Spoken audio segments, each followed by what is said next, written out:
Hello दोस्तों, my टू channel एन मैथ क्लास में आपका स्वागत है। आज हम प्रैक्टिस सेट 6 का कंप्लीट सॉल्यूशन करने वाले हैं।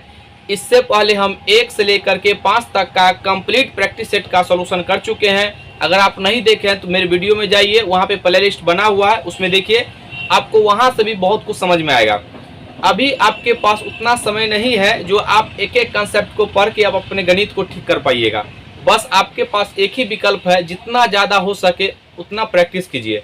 तो प्रैक्टिस करवाने के लिए हम हैं। अगर आप वीडियो को शुरू से अंत तक देखिएगा तो 100% आपको बहुत कुछ समझ में आएगा और आप नए चीज़ को भी सीखेंगे, क्योंकि मेरा प्रयास है कि आपका मैथ की वजह से आपका सिलेक्शन नहीं रुकेगा, ये तो हम आपको गारंटी देंगे। तो वीडियो को प्लीज़ आप शुरू से अंत तक जरूर देखिएगा। आइए अब हम शुरू करते हैं। ये पहला सवाल, एक व्यापारी अपने सामानों की कीमत खरीद की कीमत से 25% बढ़ाकर अंकित करता है तथा अंकित मूल्य पर 12.5% की छूट देता है। यदि वह एक सामान 875 रुपये में बेचता है तो सामान के खरीद की कीमत है कितना। तो यहाँ पर एक्स का मेथड भी खराब नहीं है। आपको यहाँ पे ये ट्राई करना है जो कौन सा तरीका आपको जल्दी उत्तर दे दे, वो हम यूज करेंगे यहाँ पे। तो सबसे पहले यहाँ पर हम एक्स के तरीके से इसको बनाते हैं। हम यहाँ पर मान लेंगे सामान का जो मूल्य है सीपी वो एक्स रुपया है। तो क्या किया है, इस पर बढ़ा दिया है। ये जो एक्स पर जो है जो उसका मूल्य है उस पर कह रहा 25% बढ़ा दीजिए।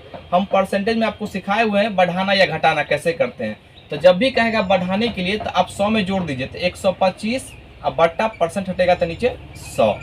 ये आ गया आपका अंकित, ये अंकित मूल्य आ गया। अब कह रहा है इस पर 12.5% का छूट दीजिए। तो 12.5% का मतलब क्या होता है, इसको फ्रैक्शन में जब तोड़ेंगे तो इसका मतलब होता है 1/8। अब बताइए, सामान का मूल्य था 8 रुपया और एक ऊपर वाला जो है छूट दे दिया, तो ये छूट मतलब डिस्काउंट दे दिया, तो कितना में बेचा ये। तो यहाँ पर देखिए 8 में से 1 कम करेंगे तो 7 में बेचा है, टोटल को नीचे रखेंगे। अब इसके बराबर जो है कितना आ गया है मूल्य, कितना में बेच रहा है, विक्रय मूल्य है। अंकित मूल्य पर जब भी छूट देते हैं तो वो विक्रय मूल्य कहलाता है। और ये यहाँ पर दिया गया 875 रुपया। काट लीजिए यहाँ पे, 7 से 7 ही कम 7, 7 दूना 14, 7 पचे 35, 125 और 125 कट गया। यहाँ पे 800 क्रॉस गुना हो जाएगा तो एक्स बराबर कितना आ गया, ये 800 रुपया। ये सबसे आसान तरीका है। आप यहाँ पर हम बता दे रहे हैं कि सीपी मान लीजिएगा 100 रुपया। अब कह रहा है इसका जो है 25% अंकित कर दिया है, तो एमपी कितना हो जाएगा, यहाँ पे 125 रुपया। 100 के तरीके से ये 125 रुपया। अब इस पर छूट दे रहा है कितना, 12.5%। तो ये अंकित मूल्य पर जब छूट देता है तो वो एसपी कहलाता है, यानी विक्रय मूल्य। तो 125 गुना 12.5% का फ्रैक्शन वैल्यू 1/8, तो कम करके बेच रहा है ना, तो घटा देंगे तो कितना हो जाएगा 7/8। अब यहाँ पर इसको रहने दीजिए। अब एसपी को एसपी के बराबर कीजिए, यानी 125 × 7/8 का मान यहाँ पर दिया गया संख्यात्मक मान कितना, 875 रुपया। तो एक एक नियम से एक का मान निकालिए, 875 रुपया। अब बट्टा 125 गुना 7, ये 8 ऊपर चला जाएगा। अब इसको काट लीजिए, यहाँ पे 7 ही कम 7, 7 दूना 14, 7 पचे 35, ये तो कट गया। अब यहाँ पर देखिए हम जो है ये सीपी पूछ रहे थे कितना होगा, तो सीपी कितना होता है 100 ना, तो यहाँ पर 100 से गुना कर देंगे। तो यहाँ से भी उत्तर क्या आ गया, समान 800 आ गया। तो इसका उत्तर हो गया 800। देख लीजिए कौन सा ऑप्शन में है, ये ऑप्शन नंबर तीसरा। अगला सवाल, दूसरा सवाल, कुछ संतरे 30 रुपये प्रति दर्जन की दर से खरीदे गए। 20% लाभ पाने के लिए प्रति संतरा कितने रुपए की दर से बिकेगा। ये दूसरा नंबर सवाल है।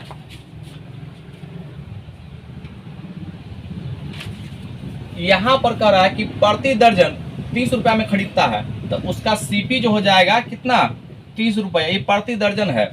अब वो कह रहा है 20% का प्रॉफिट चाहिए, तो 20% का प्रॉफिट चाहिए तो वो कितना में बेचेगा, एसपी पूछा गया हमसे।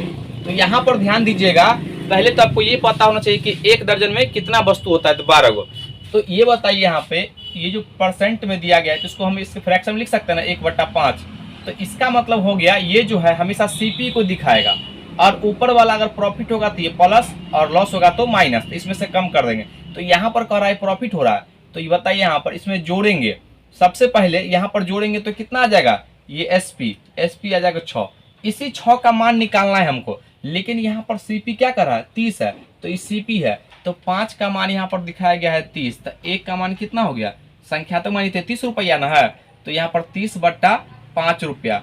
अब हमको चाहिए क्या, 6 का मान, चूंकि SP यही 6 मान यहाँ पर इसको प्लस में हो रहा है ना, तो इसलिए जोड़ के लिखेंगे। तो 6 से गुना करेंगे इधर भी, तो इधर भी 6 से गुना करना पड़ेगा, एक एक नियम से। 5 छक 30, यानी कि 36 रुपया प्रति दर्जन के हिसाब से बेचेगा, तब उसको 20% का प्रॉफिट होगा। लेकिन पूछा है एक संतरे का मूल्य क्या होगा, तो यहाँ पर एक संतरा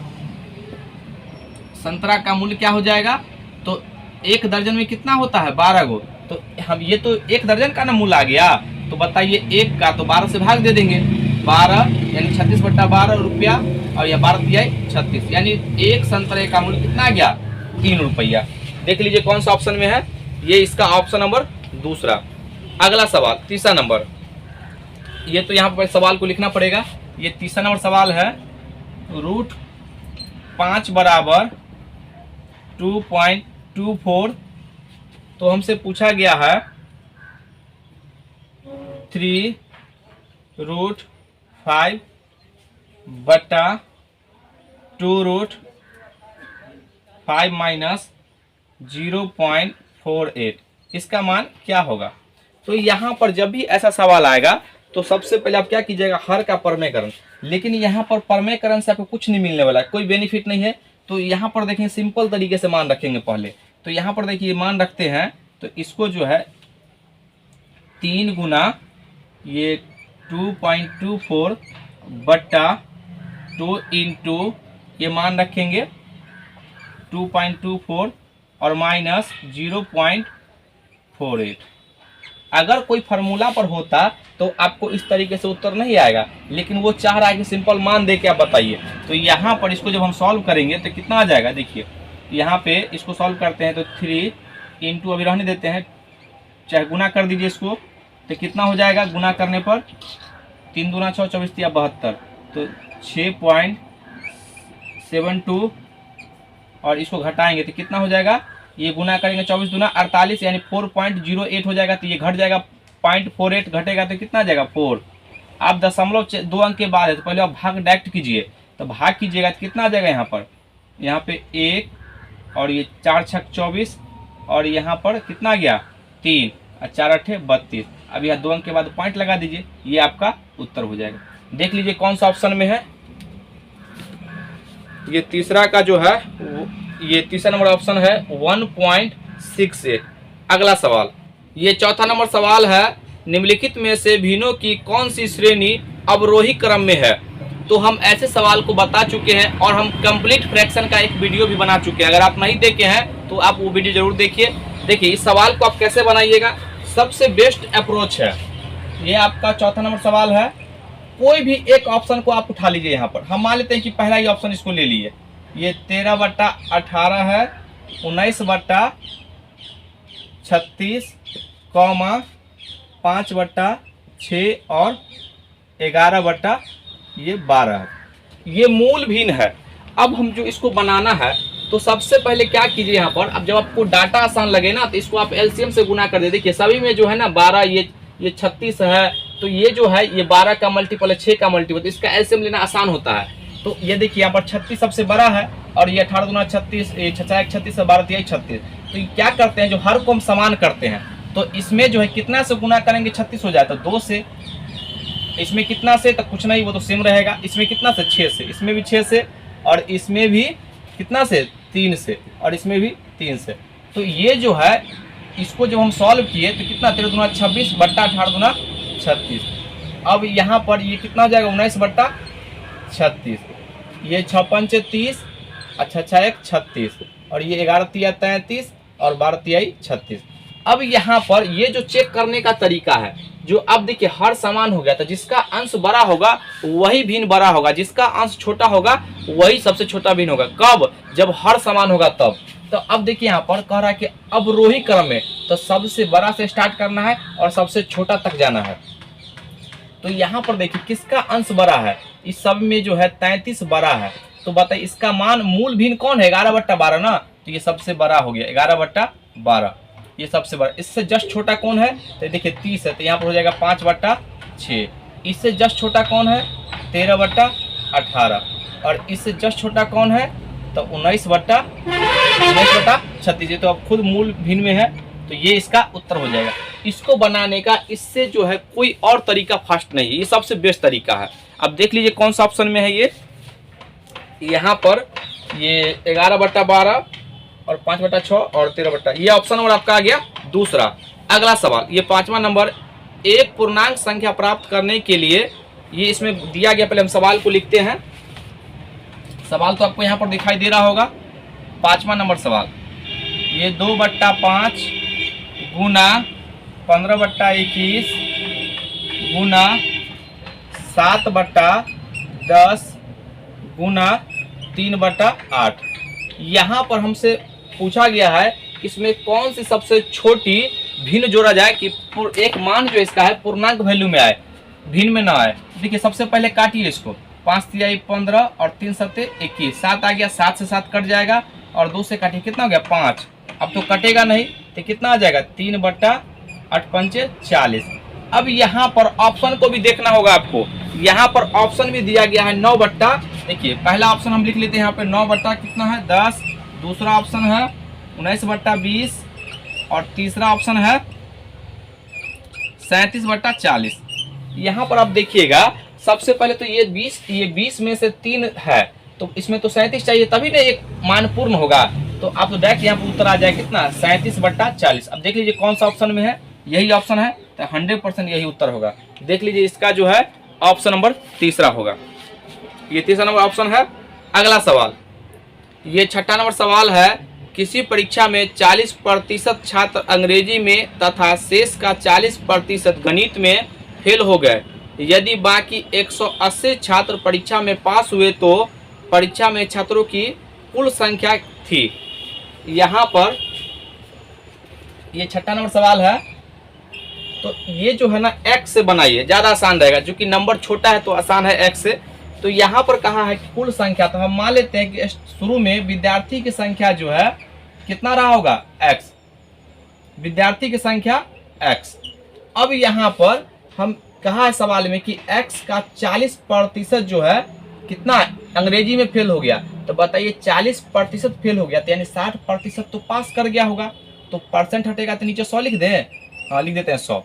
उसके बाद इतना बचा हुआ है, इसमें से कह रहा है कि 40% गणित में फेल हो गए, तो इसका मतलब इसका 40% फेल हो गया है, इसका मतलब 60% तो पास ही कर गया। तो यहाँ पर कितना, ये 60/100 लिखे। अब कह रहा है कुल मिलाकर के इतना ही पास किया है, तो अब यहाँ पर 180 के बराबर कर देंगे और ये 2 0 से 2 0, ये 2 0 कट गया और 6 18 और यहाँ पर 6 5 30, ये 5 आ गया, 100 से गुना करेंगे तो x का मान कितना आ गया, ये 500। ये सबसे आसान है, तो आसान में अब क्या, इससे आप ज़्यादा कैलकुलेशन कीजिएगा, तो इसका ऑप्शन नंबर तीसरा हो जाएगा। ये 7 नंबर सवाल है, एक छात्र 25% अंक पाकर 30 अंकों से फेल हो जाता है, जबकि दूसरा छात्र 50% अंक पाकर न्यूनतम पास अंक से वो 20% अधिक प्राप्त करता है, परीक्षा का अधिकतम अंक क्या है। ये 7वां नंबर सवाल है, इसको आप x से भी बना सकते हैं, 100 से भी बना सकते हैं, कोई दिक्कत नहीं है। मान लीजिए ये जो बाउंड्री है यहाँ पर वो पास करना है, तो वो विद्यार्थी जो है यहाँ पर लाया कितना, ये जो है 25% अंक लाया और लेकिन वो 30 अंक और लाता तो पास होता, तो 30 अंकों से फेल कर गया। अब एक दूसरा विद्यार्थी जो है ये पास मार्क्स से ज़्यादा पहुँच गया, ये जो है पास मार्क्स से 20 अंक ज़्यादा ले आया, ये इतना ही पर पास था लेकिन ये 20 अंक ज़्यादा ले आया, प्लस में 20 अंक ज़्यादा ले आया और कितना आया मार्क्स उसका 50% आया। तो पूछ रहा है कि कुल विद्यार्थी बताइए कितना है। तो जब भी टोटल को हमेशा हम 100 मानते हैं, 100%, तो यहाँ पर देखिए एक माइनस और एक प्लस रहेगा तो दोनों को ऐड करते हैं तो कितना हो जाएगा, और ये दोनों का डिफरेंस, तो बताइए यहाँ पर 25% का मान यहाँ पर कितना आ गया, ये 50, हमको चाहिए कितना 100%, तो यहाँ पर 100 से गुना कर देंगे। 100% चाहिए तो 4 से मल्टीप्लाई करें तब ना 100% होगा, इधर भी 4 से मल्टीप्लाई करना पड़ेगा, कितना आ जाएगा उत्तर 5 का 20, यानी कि 200 विद्यार्थी हैं। अब x से मानते हैं कि x टोटल पूर्णांक है, तो यहाँ पर कुल x का मानिएगा ना टोटल पूर्णांक, तो x लास्ट यानी टोटल वैल्यू x का मान आ जाएगा। x का जो है इसमें 25% अंक लाया, तो 25/100 कर देते हैं, और वो कितना अंकों से फेल कर गया 30 अंकों से, इसमें 30 अंक और इसको दे देते हैं, ये पास करवा देते हैं बेचारे को, पास हो गया ये। फिर बराबर करने के लिए अब एक विद्यार्थी जो है x टोटल पूर्णांक में से जो है ये 50% लाया है मान, तो 50/100, और वो 20 अंक ज़्यादा ले आया। इसको बराबर करने के लिए 20 अंक तो घटाना पड़ेगा ना। अब इसको काट लीजिए, 50 दूना 100 2, और ये 25 चौका 100। अब इसको इधर ले आइए और इसको उधर ले जाइए, तो कितना हो जाएगा यहाँ पर, ये 30 और 20 50 यानी, और यहाँ पर कितना हो जाएगा x/2 माइनस x/4। अब दोनों का भिन्न का जोड़ कीजिए 4, ये 2x और माइनस x बराबर कितना हो गया, ये x/4। अब यहाँ पर ये 50 बराबर x/4 क्रॉस गुना करेंगे तो x का मान कितना आ जाएगा, ये क्रॉस गुना करेंगे तो 50 गुना 4 यानी कि 200। अब देखिए यहाँ पर भी ये मान 200 आ गया। आपको जो आसान लगे उससे आप बना लीजिए। हमको तो आपको तरीका सिखाना है, बनाना तो आप ही को है। आइए अब हम अगले सवाल पे चलते हैं। ये 8 नंबर सवाल है। यदि किसी वर्ग की भुजा 30% बढ़ा दी जाए तो क्षेत्रफल में प्रतिशत वृद्धि। ये 8 नंबर सवाल है। ये तो प्रत्येक सेट में आपका नंबर अलग अलग करके दे रहा है। यहाँ पर देखिए तो वर्ग का भुजा उसमें 30% वृद्धि का है, तो आप ये फॉर्मूला हमेशा याद रखिए, a + b + a Guna b/100। ये जब भी मान आएगा तो परसेंट में वृद्धि जो है बढ़ कर आएगा। ये परसेंटेज वृद्धि है, ये पूरा बढ़ के आता है, कितना इंक्रीज या डिक्रीज किया। तो यहाँ पर सवाल में कहा कि 30%, 30 वृद्धि करा ना, तो सब में प्लस 30 गुना 30। क्यों? क्योंकि वर्ग का भुजा तो बराबर होता है, ये तो आयत का फॉर्मूला है। तो यहाँ 2 जीरो से 2 जीरो कट गया, 2 दूना 60, और यहाँ पे कितना हो जाएगा 60 और 9 69% ये जो है वृद्धि हो जाएगा। देख लीजिए कौन सा ऑप्शन में है। इसका जो है ऑप्शन जो है नहीं दिया गया है, ऑप्शन नंबर 5 होगा इसका उत्तर। अगला सवाल 9 नंबर। यदि 3 आदमी 4 औरतें किसी खेत को 43 दिन में काट सकते हैं, 7 आदमी तथा 5 औरतें उसे कितने दिन में काटेंगे। ये 9वां नंबर सवाल है। एक तो तरीका है, पहले हम आपको दोनों तरीका सिखाते हैं।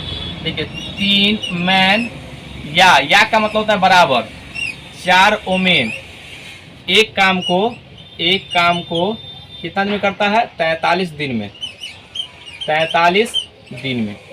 दूसरा यहाँ पर कहा है 7 मैन प्लस 5 ओमेन, 5 ओमेन एक काम को कितना दिन में करता है, x दिन में। तो यहाँ पर जो है आप इसको इस तरीके से बनाइए। सबसे पहले क्या कीजिए, 43 गुना 4 गुना 3, यहाँ पर लिखिएगा 43 गुना 4 गुना 3 बराबर। अब यहाँ पर उल्टा गुना कीजिएगा, मैन को ओमेन के साथ, ओमेन को मैन के साथ। तो 7 चौक 28 और 5 तिहाई 15, तो 28 और 15 33 और 10 43। तो यहाँ पे लिखेंगे 43 और जैसे गुना किए हैं इसको इस तरीके से 43 गुना x।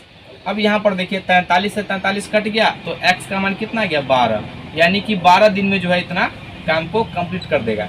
अगर आप इसको एफिशिएंसी से बनाना चाहते हैं तो ये दोनों तो बराबर होता है, तो 3 मैन बराबर 4 ओमेन। तो यहाँ पर एफिशिएंसी निकाल लीजिए, मैन बट्टा ओमेन बराबर 4/3।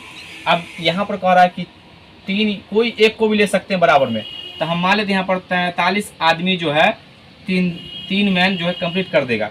तो यहाँ पर कहा ये दोनों मिल करके 7 मैन प्लस 5 ओमेन काम को कितना दिन में करेगा, x दिन में। अब जहाँ जहाँ पर मैन का मान है 4 रखिए, ओमेन का मान 3 है वहाँ पर रखिए, x का मान निकालिए, वही उत्तर आएगा। ये आपका काम है इतना करके।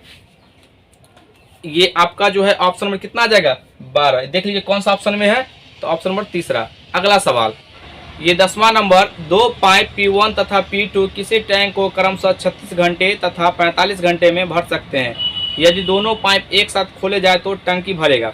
जब भी ऐसा सवाल आएगा, ये दोनों जो है ये टाइम एंड वर्क का सवाल है, दोनों यानी कि पाइप टंकी और ये जो समय काम जो होता है दोनों यानी कि सेम कंसेप्ट लगता है। तो आप किसी से बना सकते हैं। इसके लिए फार्मूला भी आप याद कर सकते हैं, x गुना वाई बटा x प्लस वाई, ये कंप्लीट काम कर देगा। तो ये काम मतलब क्या, भरने वाला काम कर रहा। तो 36 गुना 45 अब बट्टा दोनों को जोड़ लीजिए, तो 2 आदमी रहेगा तभी ऐसा करना है। तो कितना हो जाएगा यहाँ पे 45 और 36 दोनों को जोड़ें कितना होगा, 6 5 11 और 4 3 7 81। यहाँ पर 9 से 9 9 81, 9 5 45, 9 चौक 36, यानी कि 20 आवर में जो है ये भर देगा। ये ऑप्शन नंबर दूसरा। हम इफिशिएंसी मेथड पढ़ा चुके हैं। अगला सवाल 11 नंबर, यदि 130 मीटर लंबी रेलगाड़ी 245 मीटर लंबे एक पुल को 30 सेकंड में पार करती है तो रेलगाड़ी की प्रति घंटा चाल। ये 11 नंबर सवाल है। तो यहाँ पर रेलगाड़ी जब पुल को पार करेगा ना तो अपनी लंबाई और रेलगाड़ी की लंबाई दोनों को ऐड करेंगे तो टोटल जो दूरी कितना हो जाएगा 130 प्लस 245, दोनों को ऐड करेंगे तो 375 मीटर हो जाएगा, 375 मीटर। अब यहाँ पर इसका समय जो है कितना है 30 सेकेंड, इसको भाग दीजिए तो यहाँ पर चाल निकलेगा स्पीड, तो 375 बटा 30 ये मीटर प्रति सेकेंड। और याद रखिए हम मीटर प्रति सेकेंड को किलोमीटर बदलना सिखा चुके हैं। अगर बदलना हो तो कितना से गुना करना पड़ेगा इसमें, ये 18 बटा 5 से, चूँकि बड़ा यूनिट है ना तो ये मान हट जाएगा। तो यहाँ पर अब जो आएगा किलोमीटर प्रति आवर लिखाएगा। तो यहाँ पर काटिएगा, यहाँ 6 से 6 पंचे 30 और 6 त्रिक 18, ये 5 से काटिए, 5 सत्ते 35, 5 25, फिर 5 से काटिएगा, 5 एकम 5 और 5 25, 15 तिया 45, यानी कि उत्तर कितना आ गया 45 किलोमीटर प्रति आवर उसका स्पीड है। कौन सा ऑप्शन में है देख लीजिए, ये ऑप्शन है आपका पहला। अगला सवाल, किसी संख्या का 2/5 भाग 360 के बराबर है तो उस संख्या का 15%। तो यहाँ पर आप x ही मानिए, ज़्यादा अच्छा रहेगा, या तो आप 100 भी मान सकते हैं, कोई परेशानी नहीं है। तो x का 2/3 मान लेते हैं, टोटल जो नंबर है x कोई भी मान होगा उसका, 2/5 बराबर कितना है ये 360 है। इसको काट लीजिए तो कितना आ जाएगा 180, 5 से गुना कीजिएगा तो x बराबर कितना आ गया 18 पंचे 90, यानी कि 900 आ गया। इस संख्या का मान कितना गया 900। हमसे पूछा गया इसका 15% कितना होगा, इसका 15% निकाल लीजिए, तब 15/100, 2 जीरो से 2 जीरो काट लीजिए, 15 9 135, ये इसका उत्तर हो जाएगा। देख लीजिए कौन सा ऑप्शन में है, ये ऑप्शन नंबर तीसरा। अगला सवाल, ये 13 नंबर सवाल है, 89 से विभाजित होने वाली 5 अंकों की सबसे छोटी संख्या होगी। जब भी ऐसा सवाल आएगा तो आपको बेसिक से ही बनाना पड़ेगा। ये 13 नंबर सवाल है, ये 89 से भाग देना है, 5 अंकों की सबसे छोटी संख्या, तो एक पर कितना 4 गो शून्य। अब इसको लगाइए तो 1 से लगाइएगा तो 89 कम 89, यहाँ पे 1 और ये कितना आ जाएगा 9 में से 8 गया तो 1, फिर 1 जीरो, 89 कम 89, ये 1 और ये 10, 8 2 10 और ये 0। अब ये कितना है 2 मरतबा लगाएंगे तो 9 दूना 18, 8 दूना 16, 1 17, 2 7 3 10, ये 32 आ गया शेष। अगर यहाँ पर ये 32 जब भी ऐसा सवाल आएगा तो आपको यही तरीका अपनाना पड़ेगा, अगला कोई इसका कोई यानी तरीका नहीं है।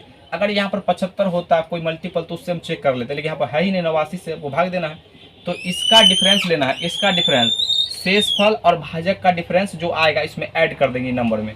तो यहाँ पर वो संख्या क्या आ जाएगा, तो संख्या जो हो जाएगा आपका 10,000 प्लस ये दोनों का डिफरेंस 89 माइनस 32 कितना हो जाएगा, तो घटाने के बाद ये 7 और ये 5 तो 57, 10,057, ये इसका उत्तर हो जाएगा।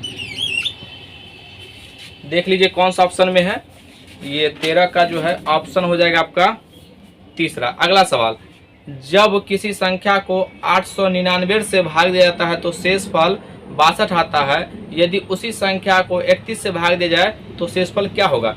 हम आपको ये सवाल कितना बार करवाए हैं, ये जो जब भी शेषफल कहेगा ना तो शेष को शेष आपको जो शेष आएगा उसी में भाग देना है। कह रहा है कोई नंबर है, ठीक है ना, कोई नंबर x है, मान लीजिए उसको 899 से भाग दिया है तो इसका रिमाइंडर जो है कितना आ गया है 62।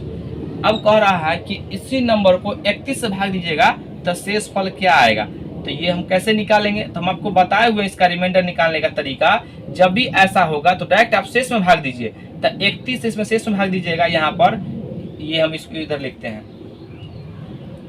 62 में 31 से भाग दीजिएगा तो कितना आएगा रिमाइंडर, रिमाइंडर 0 आ गया, तो यही इसका उत्तर हो जाएगा। जब भी आएगा ना तो जो शेष आएगा उसी में भाग दे दीजिएगा तो आपका उत्तर आ जाएगा। देख लीजिए कौन सा ऑप्शन में है, ये इसका ऑप्शन नंबर तीसरा 0। अगला सवाल, ये 15 नंबर सवाल है। भाग के किसी प्रश्न में भागफल 5 तथा शेषफल 195 है। यदि भाजक भागफल तथा शेष के योग के बराबर है तो भाज्य होगा।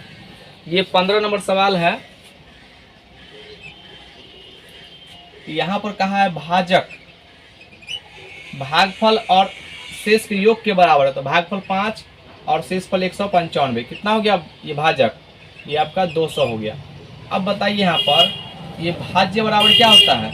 ये आपको याद आना चाहिए। भाज्य बराबर भाजक गुना भागफल प्लस शेषफल। तो बताइए यहाँ पर भाजक कितना है? 200 और भागफल कितना है? 5 और शेषफल कितना है? 195। गुना कीजिए कितना हो जाएगा? 5 दूना 10, 1000। 1000 में कितना जोड़िएगा? 195, तो हो जाएगा 1195। ये इसका उत्तर हो जाएगा। देख लीजिए कौन सा ऑप्शन में है। ये इसका ऑप्शन नंबर दूसरा। अगला सवाल 16 नंबर, 7,3,0 तथा 4 से बनी 4 अंकों की सबसे बड़ी तथा छोटी संख्याओं का अंतर। ये 16 नंबर सवाल है। तो सबसे बड़ी यानी बिगेस्ट जो होगा नंबर हम लिखते हैं, बिगेस्ट नंबर कितना हो जाएगा? तो यहाँ पर हमको नंबर बनाना है तो सबसे बड़ा करना है, तो 7, 4, 3 और 0, ये सबसे बड़ा नंबर हो गया। अब सबसे छोटा स्मॉलेस्ट कितना हो जाएगा? हमको 4 अंक में रखना है, तो 3, 0, 4 और 7, और इसका डिफरेंस ले लीजिए, तो इसका अंतर कितना हो जाएगा? यहाँ पे आ जाएगा 3, ये 12 में से चल गया तो 8, ये 3 और 4, 43, 83। देख लीजिए कौन सा ऑप्शन है? 43, 83, ऑप्शन नंबर दूसरा। अगला सवाल, ये 17 नंबर सवाल है। एक लड़का अपने घर से 5 किलोमीटर प्रति घंटे की चाल से चलकर विद्यालय समय से 5 मिनट की देरी से पहुंचता है। यदि वह 6 किलोमीटर प्रति घंटे की चाल से चलता है तो विद्यालय समय पर पहुंच जाता है। घर से विद्यालय की दूरी बताइए। ये बहुत ही महत्वपूर्ण सवाल है और बहुत बार एग्जाम में SSC CHS में पूछा गया है, तो इसलिए इस सवाल को आप जो फार्मूला हम आपको देंगे उसको याद रखिएगा, ज़्यादा बेहतर रहेगा। आप प्रोसेस से बनाइएगा तो वो भी उत्तर वहाँ से भी आएगा, लेकिन समय आपको ज़्यादा लग जाएगा। ये देखिए 17 नंबर सवाल है। इसके लिए फार्मूला है डिस्टेंस निकालने के लिए, अगर दोनों का चाल देगा और यहाँ पर ये होगा जो एक जो है समय से पहले पहुँच जाता है, एक समय से बाद पहुँचता है, तो उसके लिए है। तो यहाँ पर ये x गुना y अब बट्टा दोनों का चालों का डिफरेंस, तो हम यहाँ पर x इस प्रकार से लिख देते हैं डिफरेंस, ये डिफरेंस का सिंबल है, और यहाँ पर t1 अब प्लस t2 अब बट्टा इसको 60 से भाग दे। क्यों? क्योंकि ये आवर में आ जाएगा, ठीक है ना, तो आवर से आवर कट जाएगा, तो ये जो है टोटल ये किलोमीटर में आ जाएगा। ये अब किलोमीटर में आ गया। तो यहाँ पर पहला का चाल कितना है? ये पहला का जो चाल है ये 5 है, और यहाँ पर दूसरा का चाल जो चला है वो 6 है। दोनों का डिफरेंस 1, और ये पहला का समय कितना मिनट देरी से पहुँचता है? तो 5, और दूसरा तो पहुँचता ही नहीं है, 0 हो जाएगा। समय पहले पहुँचेगा या बाद पहुँचेगा तब ना, यहाँ पर तो वो देरी किया ही नहीं, 0 पहुँच जाएगा, तो 0 यहाँ पर लिखेंगे। वो समय से पहुँच गया तो 0। अगर पहले पहुँचता तो उस टाइम को जोड़ देते, माइनस प्लस कुछ नहीं करते, ठीक है। तो एक पहले और एक बाद कहेगा तब, ठीक है, और यहाँ पर 60 से भाग दे दीजिए। अब देखिए 5 और 0 5 हो जाएगा, 12 पंचे 60, तो ये 12 और यहाँ पर 6 दूना 12, 2 और इसको काट लीजिए, कितना आ जाएगा? 2.5 किलोमीटर वह स्कूल की दूरी है। और बेसिक से बनाना चाहते हैं तो टोटल डिस्टेंस को मानिए आप x d, और यहाँ पर कह रहा है 5 किलोमीटर प्रति घंटा के चाल से चला है, तो वह स्कूल जो है कितना मिनट देरी से पहुँचा है? 5 मिनट से। तो इसको जो हम पहले समय पर पहुँचाएंगे ना, तो 5 बट्टा ये 60 से, ये भी आपका समय, ये भी समय बराबर हो गया, और दूसरा गया है 6 से, इसमें तो कोई समय लगा ही नहीं है। आप इसको हल कर लीजिए, ये आप इसको उधर ले जाइए, तो कितना हो जाएगा? d/5 माइनस d/6 बराबर, ये काट दीजिएगा तो 1/12। यहाँ पर ये सॉल्व कीजिएगा तो कितना आ जाएगा? 30, और ये 6d माइनस 5d बराबर 1/12, 6 पंचे 30, 6 दूना 12, घटाइएगा तो 1 आ जाएगा, तो d बराबर कितना आ जाएगा? 2.5 किलोमीटर। ये उत्तर हो जाएगा। देख लीजिए बेसिक से भी ये समान आ गया। अगला सवाल, ये 18 नंबर है। 88 सेंटीमीटर लंबाई वाले एक तार को मोड़कर एक वृत्त बनाया जाता है, उस वृत्त का क्षेत्रफल बताइए। ये 18 नंबर सवाल है। ये 88 सेंटीमीटर जब इसको मोड़ के बनाया जाएगा ना तो इसका परिधि बराबर होता है, याद रखिएगा। तो परिधि जो होगा इसका सरकमफ्रेंस 2 पाई आर बराबर कितना के बराबर लिखेंगे 88 सेंटीमीटर। तो यहाँ से आर पता हो जाएगा। तो देखिए 2 गुना 22/7 गुना आर बराबर 88 सेंटीमीटर और 22 दूना 44, 44 दूना 88। तो आर का मान कितना आ गया 7 दूना 14 सेंटीमीटर। तो इसका एरिया क्या होता है 2 pi r square, pi r square. तो यहाँ पर पाई का मान 22/7 और आर कितना 14, 2 बार लिखिए 14 गुना 14, 7 दूना 14, 2 कितना हो जाएगा 14 दूना 28। अब इसको मल्टीप्लाई कर दीजिए। तो 14 दूना 28 और ये जो होगा 28 को आप लिख सकते हैं ना 22 और 6 28। तो ये कितना होगा 22 का स्क्वायर। तो ये 484 और प्लस 6 दूना 12, 6 दूना 12 13। इसको सबको ऐड कर दीजिए। आप अगर गुना कर लेते डायरेक्ट तो सही है, कोई दिक्कत नहीं है। तो ये जोड़ेंगे तो कितना है 6 8 3 11 5 1 यानी 616 सेंटीमीटर स्क्वायर हो जाएगा। देख लीजिए कौन सा ऑप्शन में है। ये आपका ऑप्शन नंबर तीसरा हो गया। अगला सवाल ये 19 नंबर 20 मीटर गुना 16 मीटर की बीमा के कमरे के फर्श को ढकने के लिए 80 सेंटीमीटर चौड़ाई वाले कारपेट के कितने मीटर की आवश्यकता होगी। ये मीटर में ही पूछा है। ये 19 नंबर सवाल है। यहाँ पर सबसे पहले तो ये देखिए कमरा है तो ये नीचे फर्श होगा इस प्रकार से। ये आपका हो जाएगा 16 मीटर, ये 20 मीटर और ये 16 मीटर। आकृति नहीं बनाते तो कोई दिक्कत नहीं था। तो इसका एरिया कितना हो जाएगा, इसका एरिया हो जाएगा 20 मीटर गुना 16 मीटर जो कि सवाल में दिया गया है। अब इसको बराबर ढकना है। तो बताइए इसका जो ये जो 80 सेंटीमीटर चौड़ाई दिया गया है तो इसका लंबाई कितना लगेगा नहीं पता है। तो यहाँ पर लिखेंगे 80 सेंटीमीटर और इसको मीटर में चेंज करना है तो 100 से भाग देंगे तो कितना आ जाएगा मीटर आ गया ना, ये मीटर आ जाएगा। और हमको चौड़ाई पता नहीं है तो हम लेते हैं एल। अब देखिए ये भी मीटर से मीटर कट गया। अब काटिए 16 पंच 80 5 ये काटेंगे कितना होगा 5 दूना 10 20 और एल का मान निकालना है। तो यहाँ पर एल बराबर क्या हो जाएगा क्रॉस गुना कर दीजिए 20 को 20 से 400 मीटर। ये इसका उत्तर हो जाएगा। देख लीजिए ऑप्शन नंबर तीसरा। अगला सवाल ये 20 नंबर 2x + 5 और 4x - 3 का गुणनफल क्या होगा। ये 20 नंबर सवाल है। 2x + 5 × 4x - 3 बराबर क्या होगा। तो देखिए यहाँ पर गुना करेंगे 4 दूना 8x² - 6x। पहले एक बार लेंगे तो पूरा गुना करेंगे, फिर एक बार लेंगे तो पूरा गुना करेंगे। और ये प्लस 5 का 20x और -5 या 15। तो देखिए यहाँ पर ये हो जाएगा 8x² और ये माइनस है ये प्लस है तो कितना होगा प्लस ये 12 ये 14 हो जाएगा 14x और -15। ये इसका उत्तर हो जाएगा। देख लीजिए कौन सा ऑप्शन में है। ये +14 और -15 ये आपका ऑप्शन नंबर पहला। अगला सवाल ये 21 नंबर है। 12 मीटर ऊंचा एक पेड़ हवा से टूटकर इस प्रकार जमीन पर गिरता है कि इसका शीर्ष जमीन को स्पर्श करता है और जमीन के साथ 60 डिग्री का कोण बनाता है। पेड़ हवा की वजह से जमीन में कितनी ऊंचाई से टूटा। ये यहाँ पर डायग्राम भी दिया गया है। ये 21 नंबर सवाल है। ये एक पेड़ है। ये जो है यहाँ पर दिया गया है A B और ये C यहाँ से टूट गया है। तो ये जो है एंगल 60 डिग्री का बना रहा है और ये O है। तो यहाँ पर ये टोटल लंबाई कितना है 12 है। तो इसको हम x मानेंगे, हमको चूंकि यहीं से टूटा है और ये C है ये तो 12 - x हो जाएगा। यहाँ पर कोई भी पूछ सकता है इधर की लंबाई बताइए। टोटल पेड़ का तो 12 दिया गया है तो घटा लेंगे। ये देखिए यहाँ पर ये टूट के इधर ये जो है टोटल 12 है, 12 में से x हम इसको माने हैं तो 12 - x हो गया। यही ना टूट के यहाँ से जुड़ा जमीन से, ये हो जाएगा 12 - x। अब यहाँ पर अब यही आपको सोचना होगा जो कौन सा त्रिकोणमिति का निष्पत्ति लगाएं। तो यहाँ पर आपको जो साइन लगाना पड़ेगा। तो साइन ये लंब हो जाता है और ये कर्ण दिया गया है तो साइन 60 डिग्री बराबर लंब बटा कर्ण। लंब x है, कर्ण है 12 - x।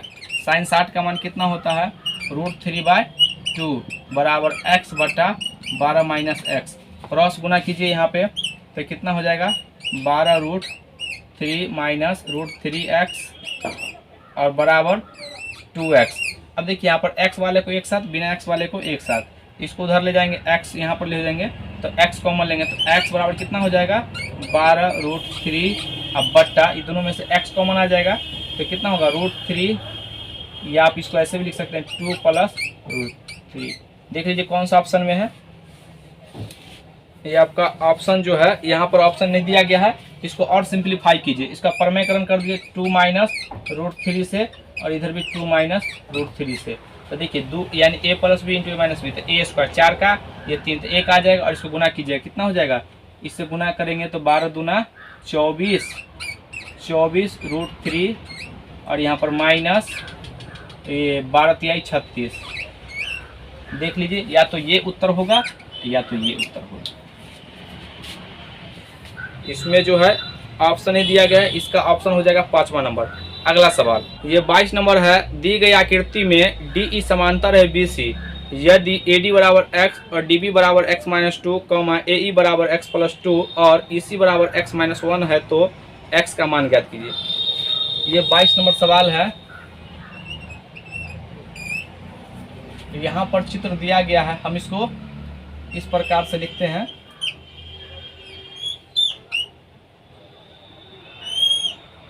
यहाँ पर E D और ये C और B और यहाँ पर A दिया गया है।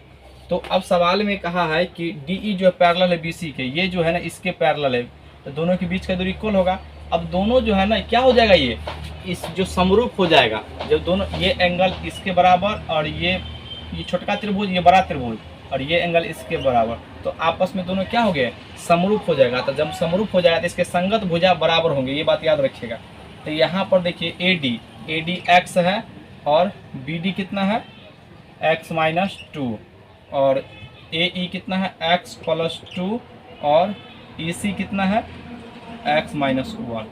तो अब इसको डायरेक्ट आप यहाँ पर x बट्टा x - 2 कीजिए, x बट्टा x - 2 बराबर x + 2 बट्टा x - 1, क्रॉस गुना कीजिएगा तो कितना हो जाएगा x², चाहे एक बार हम लिख ही देते हैं x - 1 और यहाँ पर x - 2 × x + 2।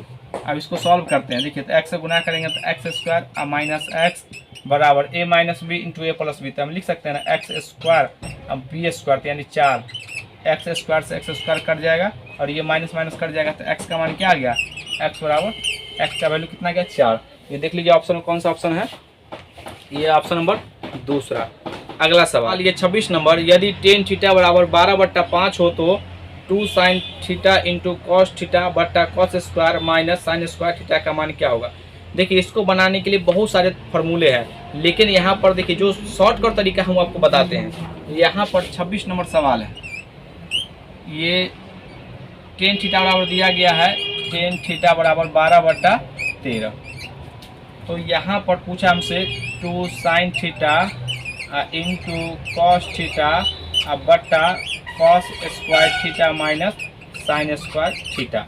अब देखिए यहाँ पर इसको जब सॉल्व कीजिएगा तो ये किसका फार्मूला है, sin A + B बराबर, तो यानी कि sin 2 थीटा हो जाएगा और ये cos 2 थीटा फिर tan 2 थीटा आ जाएगा। tan थीटा का फार्मूला था यानी 2 tan थीटा बट्टे 1 - tan स्क्वायर थीटा, उस पर नहीं जाना है। अब डायरेक्ट इसको तोड़िए, हम यहाँ पर देखिए ये P है और ये P है, लेकिन यहाँ पर कर्ण जो है रूट में आ जाता है, तो हम डायरेक्ट समझ गए जब इसको तोड़िएगा आप ना तो sin थीटा और बटे cos थीटा आता है, और cos थीटा पर कितना ये 12 है और ये 13 है, तो डायरेक्ट आप इसका जो वैल्यू धर दीजिए, जहाँ पर sin थीटा वहाँ पर 12, जहाँ पर cos थीटा वहाँ पर 13, तो यहाँ पर लिखिएगा 2 गुना sin थीटा 12, ये तो x कट ही जाएगा अलग मानेंगे तो, गुना हम डायरेक्ट यहाँ पर 13 और यहाँ पर देखिए cos स्क्वायर, तो 13 का स्क्वायर 169 और 12 का स्क्वायर 144, घटा लीजिए कितना आ जाएगा, तो यहाँ पर 156, ये 12 को 13 से गुना करेंगे तो 156, इसको गुना करेंगे कितना 6 दूना 12 और 156 15 30 31 अब बट्टा 25, ये आपका उत्तर हो जाएगा। अगला सवाल ये 27 नंबर है, यदि x बराबर a sin थीटा और y बराबर b tan थीटा हो तो a² बट्टा x² माइनस b² बट्टा y² का मान क्या होगा। ये 27 नंबर सवाल है। यहाँ पर दिया गया है x बराबर a साइन थीटा, और यहाँ पर y बराबर दिया गया है b टेन थीटा। तो यहाँ पर क्या कीजिए, सवाल में कहा है कि a स्क्वायर बटा x स्क्वायर, आप सवाल देख रहे होंगे यहाँ पे। तो यहाँ पर हम क्या करते हैं, जो साइन को बट्टा में ले आते हैं और इसको x a को ऊपर रखते हैं और ये बट्टा में आ जाता है। तो यहाँ पर हम देखिए इसको लिखेंगे 1 बट्टा साइन थीटा बराबर a बट्टा x, और यहाँ पर आप यहाँ पर लिखिएगा 1 बट्टा टेन थीटा बराबर कितना हो जाएगा, b बटा y। आप इसको ऐसे भी कर सकते हैं, इसको टेन थीटा होगा साइन थीटा बटा कॉस थीटा, या आप इसको ऐसे रहने दीजिए, ये हो जाएगा आपका कॉट थीटा बराबर b बटा y, और ये हो जाएगा कॉसेक थीटा बराबर a बटा x। दोनों को स्क्वायर कीजिएगा और घटाइएगा, इसको भी स्क्वायर करके इसको भी स्क्वायर करके, तो यहाँ पर हो जाएगा cosec square theta minus cot square theta बराबर a स्क्वायर बटा x square minus b square बटा y स्क्वायर। यहाँ पर देखिए सवाल में इतना का मान पूछा है, लेकिन इतना बराबर क्या होता है, फार्मूला है, इसका मान 1 होता है, याद रखिएगा। और एक होता है sec square minus theta minus sec square theta minus tan square theta बराबर 1 होता है, और एक होता है sine square theta plus cos square theta बराबर 1। तो ये देख लीजिए कौन सा ऑप्शन में है, इसका ऑप्शन नंबर पहला हो जाएगा, ऑप्शन नंबर 1। अगला सवाल ये है आपका 31 नंबर। 1000 लड़के और 600 लड़कियां एक परीक्षा में भाग लेते हैं। यदि 40% लड़के और 35% लड़कियां उत्तीर्ण हो तो परीक्षा में अनुत्तीर्ण उम्मीदवारों की कुल संख्या का प्रतिशत लगभग कितना होगा। ये जो है ये 31 नंबर सवाल है। ये यहाँ पर कहा है, पूछा अनुत्तीर्ण का, तो आप उत्तीर्ण मत निकालिए, टाइम उतना नहीं है। 40% लड़के क्या हो गए और उत्तीर्ण हो गए, तो इसका मतलब 60% लड़का फेल कर गया होगा बट्टा 100, और फिर प्लस 35% लड़कियाँ उत्तीर्ण हुआ है, तो इसका मतलब 600 में से ये जो है 600 में से 65% लड़की जो है क्या हो गया, फेल हो गया। तो काट लीजिए, ये 2 जीरो से 2 जीरो कट गया, कितना आ गया यहाँ पर, ये 600 और प्लस 6 पंचे 30, अच्छा 36 और 3 39, यानी 390। दोनों को जोड़ेंगे तो कितना हो जाएगा, ये 0 9 और 6 9, यानी कि 999 आ गया। अब बताइए 999 लिखेंगे ऊपर, सॉरी 990, ये 990, और टोटल देखिए 1000 लड़का और 600 लड़की, तो दोनों जोड़ कितना होगा, 1600 आ गया। और परसेंटेज बदलने के लिए 100 से गुना करना पड़ेगा, 2 जीरो से 2 जीरो कट गया, और 16 से भाग दीजिए, 16 छक 96, 96 हो जाएगा 3, 16 एकम 16, 4 यहाँ पे कितना हो जाएगा, 16 छक 96, और ये आपका आ जाएगा 30, 16 एकम 16, और यहाँ पे 40, 16 7 100 और 16 8 128, तो यहाँ पे अप्रॉक्स 61.8 समथिंग आएगा। यहाँ पर देख लीजिए, ये आपका ऑप्शन नंबर तीसरा है। अगला सवाल ये 36 नंबर है। किसी सम अष्टभुज का प्रत्येक अंतःकोण 135 डिग्री है, अष्टभुज के बहिष्कोण का मान ज्ञात कीजिए। यानी यहाँ पर जो है ये नहीं कहा प्रत्येक कहता तब आसान ज़्यादा होता, ये आप यहाँ पर टोटल कहेगा तो आप हमेशा समझिएगा 360 डिग्री होगा, चाहे अष्टभुज कहे चाहे त्रिभुज कहे, कुछ भी कहेगा हमेशा 360 होता है, याद रखिएगा। ये 36 नंबर सवाल है। पहले तो हम एक फिगर बना देते हैं आपको, यहाँ पर देखिए ये इस तरीके से ये अष्टभुज है। तो यहाँ पर देखिए ये पूछा इस प्रकार से, ये जो है ना ये कोण, ये तो अंतःकोण दिया गया है, तो ये कोण कितना होगा, 1। देखिए सम अष्टभुज का मतलब होता है कि प्रत्येक कोण और प्रत्येक भुजा समान होना चाहिए, ठीक है ना, उसको सम बहुभुज कहते हैं। तो यहाँ पर ये जो है प्रत्येक कोण कह रहा है 135 डिग्री है, तो बताइए एक रेखा पर कितना कोण बनता है 180 का, तो ये 35 डिग्री है, तो कितना हो जाएगा, ये घटा लीजिए 180 में से, ये 5 और ये हो जाएगा कितना 7 में से 45 डिग्री, ये आपका उत्तर हो जाएगा। देख लीजिए कौन सा ऑप्शन में है, ऑप्शन नंबर पहला। आइए अब हम अगले सवाल पे चलते हैं। 37 नंबर, ABC एक समबाहु त्रिभुज है और O इसके परिवृत्त का केंद्र है। यदि त्रिभुज की भुजा 6 सेंटीमीटर हो तो कोण BOC का मान क्या होगा। ये 37 नंबर सवाल है। यहाँ पर आपको एक शब्द मिला होगा परिवृत्त। ये परिवृत्त क्या है? ये परिवृत्त का मतलब होता है कि त्रिभुज के तीनों शीर्ष होकर अगर वृत्त बनता है तो उसको बोलते हैं परिवृत्त। यहाँ पर देखिए ये एक त्रिभुज है और इसके तीनों शीर्ष टच करता हुआ एक वृत्त का अगर निर्माण होगा तो उसको हम बोलते हैं यहाँ पर ये परिवृत्त। अब देखिए इसका सेंटर जो है ये O है, ठीक है, और प्रत्येक भुजा है 6 सेंटीमीटर, ये भी 6 ये भी 6। तो इसको हम मिलाएंगे इस सेंटर से। तो ध्यान दीजिएगा जब ये परिवृत्त होगा तो इसका वृत्त में त्रिज्या तो सब समान होता है। तो ये त्रिभुज और ये त्रिभुज सब आपस में क्या होंगे? सर्वांग सम। कैसे? क्योंकि देखिए ये भुजा इसके चूंकि रेडियस है तो बराबर होंगे, और यहाँ पर सवाल में खुद कहा है कि यह समबाहु त्रिभुज है तो सब भुजा आपस में बराबर होंगे। तो ये एस से ये और ये दोनों आपस में क्या होंगे? सर्वांग सम। ये भी आपस में सर्वांग सम होंगे, तो यानी सभी आपस में सर्वांग सम होंगे। अगर हम ये यहाँ पर थीटा मानेंगे तो दोनों भुजा आपस में समान, इसलिए भी थीटा होगा। ये थीटा हो गया। अब बताइए यहाँ पर, या इतना भी करने की जरूरत नहीं है। ये देखिए ये सभी एंगल 60 डिग्री होगा, सभी एंगल ऐसा समझिए, उतना छोड़िए आप। ये 60 डिग्री, ये भी 60 डिग्री। अब बताइए यहाँ पर जब इसको मिलाएंगे तो ये आधा आधा बट जाएगा, तो ये 30 डिग्री हो गया और ये भी 30 डिग्री हो गया। अब ये भी 30 डिग्री होगा। अब यहाँ पर एक त्रिभुज में तीनों अंत कोणों का ये कितना होता है? 180 डिग्री।